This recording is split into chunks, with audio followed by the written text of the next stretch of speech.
Hey guys, আসসালামু আলাইকুম।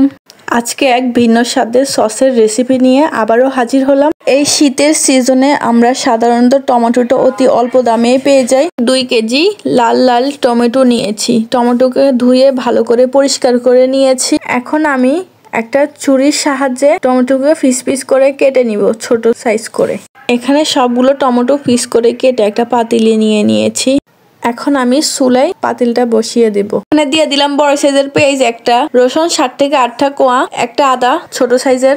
এখন দিয়ে দিব দারচিনি, এলাচি, 2টা তেজপাতা। এখন দিয়ে দিব 4 থেকে 5টা শুকনা মরিচ।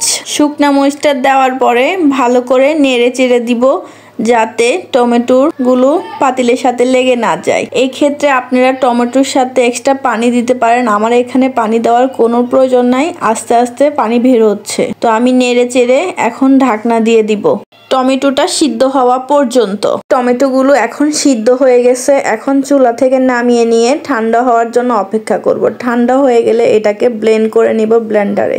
টমেটোগুলো ব্লেন্ড করা হয়ে গেছে। এখন একটা ছাঁকনির সাহায্যে ছেঁকে নিব, যাতে টমেটোর কোনো দানাযুক্ত ভাব না থাকে। এই ক্ষেত্রে চুলায় একটা প্যান বসিয়ে ব্লেন্ড করা টমেটোগুলো আবারও দিয়ে দিব। নেক্সট প্রসেসের জন্য টমেটোগুলো ভালো করে নাড়াচাড়া করব। যদি কোনো পানি অবশিষ্ট থেকে থাকে ওটা শুকিয়ে যাবে। দিয়ে দিবে 1 কাপ পরিমাপ চিনি। চিনির পরিমাপটা আপনারা কম বেশ দিতে পারেন। এখন চিনিটা দিয়ে ভালো করে নাড়বো, যাতে সসের সাথে ভালো করে মিশে যায়।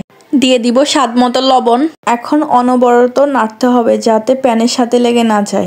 দিয়ে দিব সাদা ভিনেগার। আমার 2 কেজি টমেটোর সসের জন্য 1 কাপের অর্ধেক সাদা ভিনেগার লেগেছে।